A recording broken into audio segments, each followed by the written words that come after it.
আগামী নভেম্বরের ৩ তারিখ রাত ১২টায় ব্রাজিলের স্কোয়াড ঘোষণা করতে চলেছেন কার্লো আনচেলত্তি। এবার ব্রাজিলের প্রতিপক্ষ হচ্ছে সেনেগাল এবং তিউনিশিয়া। কার্লো আনচেলত্তি এই ব্যাপারটা কনফার্ম করেছেন যে এই কল আপটা হতে চলেছে ব্রাজিলের সবচেয়ে বেশি পরীক্ষা নিরীক্ষার একটা সুযোগ। এমনকি ব্রাজিলিয়ান লিগ থেকে তিনি সবচেয়ে বেশি প্লেয়ার ডাকতে চান।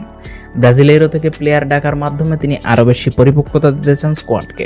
একটা জিনিস বলে রাখা দরকার, ব্রাজিল এই মুহূর্তে ফিফা র্যাঙ্কিংয়ে ৭ নম্বরে আছে, যা গত ৯ বছরের মধ্যে সবচেয়ে বাজে অবস্থান। তাই এই ম্যাচের রেজাল্টের যেমন প্রেশার কার্লো আনচেলত্তির উপর থাকবে, একইভাবে পরীক্ষা নিরীক্ষারও প্রেশার থাকবে তার উপর। ব্রাজিলিয়ান লিগ থেকে তিনি কোন কোন প্লেয়ার ডাকতে পারেন আমরা কিছু স্কাউটিং করার চেষ্টা করেছি, যারা এই সিজনে ভালো খেলেছেন, তার উপর কোন কোন পজিশনে ল্যাকিংস আছে, সেক্ষেত্রে কাদেরকে ডাকতে পারেন কার্লো আনচেলত্তি, এই স্কোয়াডটা ওভারঅল কেমন হতে পারে, এই সমস্ত কিছু নিয়ে কথা বলবো আজকের ভিডিওতে। যারা আমাদের চ্যানেলে নতুন আছেন অবশ্যই সাবস্ক্রাইব করে দিন এবং আমাদের ফেসবুক পেজটা ফলো করে দিন সমস্ত আপডেটস পাওয়ার জন্য। কার্লো আনচেলত্তি তার কেরিয়ারের অনেক ধরনের ফেজে কিন্তু পার হয়েছেন। তিনি এটা জানেন যে একটা পরিপূর্ণ স্কোয়াড না থাকলে কী ধরনের সমস্যা তাকে ফেস করতে হতে পারে। জাস্ট আমি একটা এক্সাম্পলে দিব।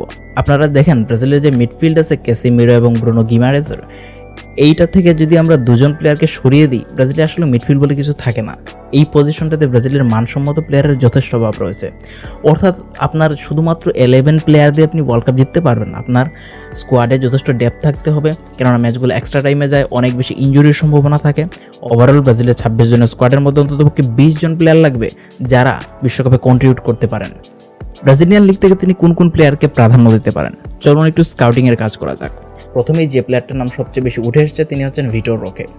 এই সিজনটা তার জন্য দুর্দান্ত যাচ্ছে, বিশেষ করে লাস্ট কয়েকটা ম্যাচে। আমরা যদি এই সিজনে তার স্ট্যাট দেখি, তাহলে এই সিজনে 80টা ম্যাচে তিনি 24টা গোল এবং 6টা অ্যাসিস্ট করেছেন, যেটা খুব বেশি হয়তো ভালো লাগবে না, কারণ তার সিজনের শুরুটা খুব বাজে গিয়েছে। কিন্তু আমরা যদি লাস্ট 14টা ম্যাচ দেখি, তাহলে তিনি 12 গোল এবং 4 অ্যাসিস্ট করেছেন। ব্রাজিলিয়ান লিগের নিজের এক নতুন ধরনের জাগরণ দেখতে পাচ্ছেন আমাদের টাইগ্রিনহো ভিটোর রোকে। ব্রাজিলের নাম্বার 9 পজিশনে অনেক সমস্যা আছে, ভিটোর রোকে সেটার যথেষ্ট ভালো সমাধান হতে পারেন। তাছাড়া Carlo Ancelotti box to box player, যারা বক্সের ভিতরে এরিয়াল ডুয়েলে খুব ভালো, এই ধরনের প্লেয়ারকে তিনি পছন্দ করেন। দেখা যাক ভিটোর রোকে এবার চান্স পান কিনা। ব্রাজিলিয়ান গণমাধ্যম এস্তাদাওর মতে তিনি এবারের কলাপের প্রি লিস্টে আছেন। নেক্সট যে প্লেয়ারটার ব্যাপারে কথা বলবো তিনি হচ্ছেন ম্যাথিউস পেরেরা। তিনি অনেকটা নাম্বার 10 পজিশন বা মিডফিল্ডে খেলে থাকেন। ব্রাজিলিয়ান লিগে যে প্লেয়ারটার প্রতি সবচেয়ে বেশি বাজ দেখা গিয়েছে 2025 সালে, তিনি হচ্ছেন এই ম্যাথিউস পেরেরা। যখনই কার্লো আনচেলত্তি দল ঘোষণা করেছেন, ব্রাজিলিয়ান গণমাধ্যমগুলো তাকে কলাপে পাওয়ার জন্য বারবার আর্টিকেল লিখেছে। কার্লো আনচেলত্তির একাধিকবার সমালোচনা করেছে তাকে কলাপ না করার জন্য। ব্রাজিলিয়ান লিগের ফ্যানরাও বারবার ম্যাথিউস পেরেরাকে জাতীয় দলে ডাকার জন্য অনেক ধরনের আকুতি জানিয়েছেন। ম্যাথিউস পেরেরার খেলার স্টাইল যদি আমরা চিন্তা করি, তিনি অনেকটা প্লে মেকিং পজিশন খেলেন, তিনি ম্যাচটাকে কন্ট্রোল করতে পারেন, পাসিং করতে পারেন। ম্যাচ কন্ট্রোলিং অ্যাবিলিটিতে ম্যাথিউস পেরেরা যথেষ্ট ভালো পারফর্ম করেছেন, লং রেঞ্জে ভালো গোলও করতে পারেন। তাছাড়া তার স্কিলসগুলো দিয়েও ফ্যানদের যথেষ্ট ইমপ্রেস করেছেন।